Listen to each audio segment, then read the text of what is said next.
बिस्मिल्लाहिर्रहमानिर्रहीम। अस्सलाम वालेकुम। मैं हूँ आपकी टीचर सिद्रा मुस्तफ़ा।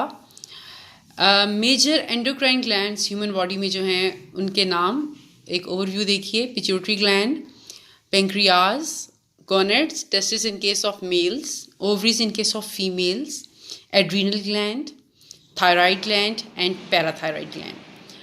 हमने इसमें पिट्यूटरी ग्लैंड को लास्ट वीडियो में डिस्कस किया है। आज हम एक बहुत इंपॉर्टेंट ग्लैंड डिस्कस करने जा रहे हैं जो कि है thyroid gland, which is the largest endocrine gland in human body. सबसे पहले हम इसकी लोकेशन देखेंगे।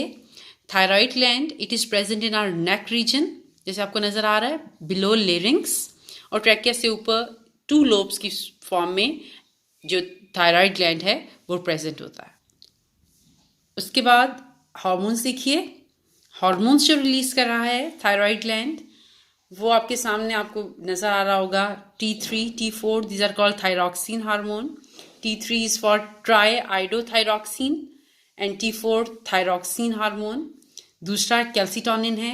साथ आपको थोड़े से इसके इंपॉर्टेंट फंक्शंस नज़र आ रहे हैं। देखिए कितना अहम हार्मोन है ये हार्ट फंक्शनिंग में, डाइजेशन में, ब्रेन डेवलपमेंट, नर्वस सिस्टम में, बोन हेल्थ में, मसल्स की कॉन्ट्रैक्शन में ये थायरॉक्सिन हार्मोन अपना रोल प्ले करता है। और साथ कैल्सिटोनिन उसका काम भी बोन हेल्थ में है, kidney clearance rate, parathyroid hormone जो कि आगे हम पढ़ेंगे सेकंड हार्मोन, उसमें उसके लिए ये बहुत इम्पॉर्टेंट है।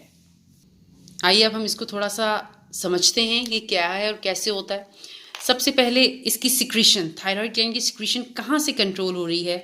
अगर हम इसको देखें तो सबसे पहले hypothalamus, the part of fore brain, ये स्टिमुलेट करता है पिट्यूटरी ग्लैंड को जो कि इसके नीचे प्रेजेंट होता है। छोटा सा पिट्यूटरी ग्लैंड ये प्रोड्यूस करता है TSH, थायराइड स्टिमुलेटिंग हार्मोन।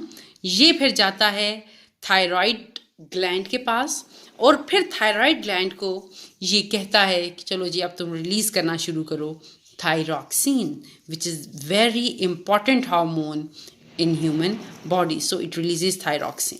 और थायरॉक्सिन बनाने के लिए एक बहुत इम्पॉर्टेंट जो चाहिए होता है इसको बनाने के लिए वो है आयोडीन। आयोडीन की वजह से थायरॉक्सिन बनता है। पहले ज़माने में ना एक ऐड चला करता था कि हांडी मिला नमक इस्तेमाल करें, ऊपर ऐसे हांडी हांडी का निशान याद रखें जिसके अंदर आयोडीन होगी, ताकि पर्पस क्या था, एनकरेज करना पीपल को to use iodine because it is very important for the production of thyroxine. और अगर इसकी थायरॉक्सिन की प्रोडक्शन ना हो तो वो ग्लैंड, थायराइड ग्लैंड जो कि नेक में होता है, उसकी स्वेलिंग हो जाती है और एक कंडीशन आती है जिसको बोलते हैं ग्वाइटर। और उसमें जो है फंक्शनिंग तो इफेक्ट होती है, बॉडी फंक्शनिंग, साथ जो है नेक में स्वेलिंग भी क्लियर नज़र आ रही होती है।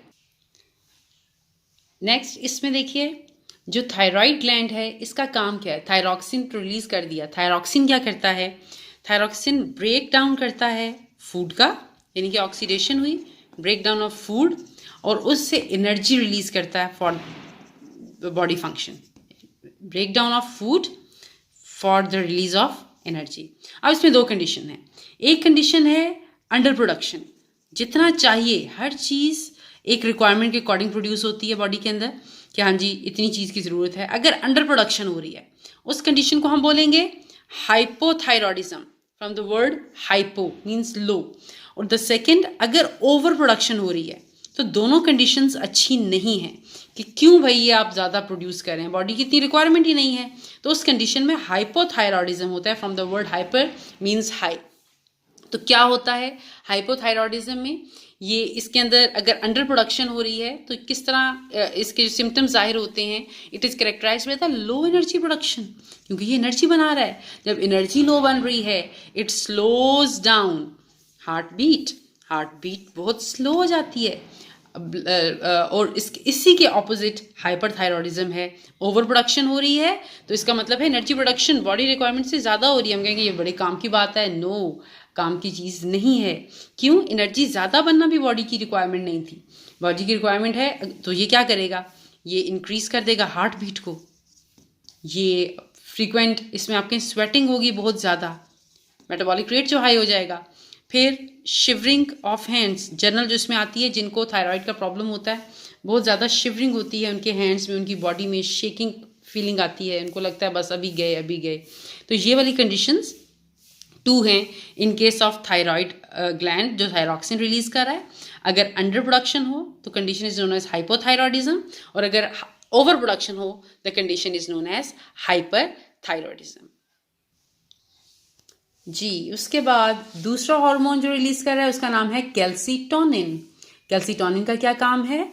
कैल्शियम आयंस जो कि बहुत इंपॉर्टेंट आयन है which is present in our blood for the nerve impulse conduction, उसके लिए है। और वैसे भी इसकी activities in the case of bone हमें पता है कैल्शियम कितना ज़रूरी है बोन्स के लिए, टीथ के लिए, तो कैल्शियम की इंपॉर्टेंस बहुत ज़्यादा है।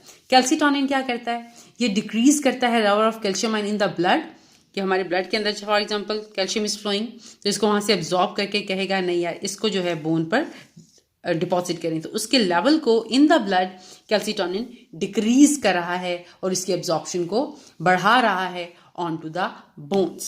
तो ये काम है कैल्सीटोनिन का, which is the second hormone release from thyroid gland in human body. Hope it is clear to you कि ये कैसे काम कर रहा है, थायराइड ग्लैंड कितना इंपॉर्टेंट है। जी, थायराइड ग्लैंड के बाद another hormone is known as parathyroid gland. इसकी लोकेशन आप देखिए पिक्चर में, आपको क्लियर नजर आ रहा है। ये बैक साइड है थायराइड ग्लैंड की, और ये 4 जो आपको डॉट्स नजर आ रहे हैं, these are 4 glands situated on the posterior side of the thyroid gland. Parathyroid gland एक बहुत इंपॉर्टेंट हार्मोन प्रोड्यूस करता है which is known as parathormone. और ये जो पैराथॉर्मोन है ना, ये और कैल्सीटोनिन जो हमने पीछे पढ़ा था ना थायराइड में, ये एक दूसरे के कॉम्प्लीमेंट्री काम कर रहे होते हैं। कॉम्प्लीमेंट्री का काम करना, ये एक काम कर रहा है, उसके ऑपोजिट काम ये कर रहा है। कैल्सीटोनिन में हमने क्या पढ़ा था, ये क्या करता है? It decreases the level of calcium in the blood. तो ये क्या करेगा? Yes, it increases the level of calcium in blood.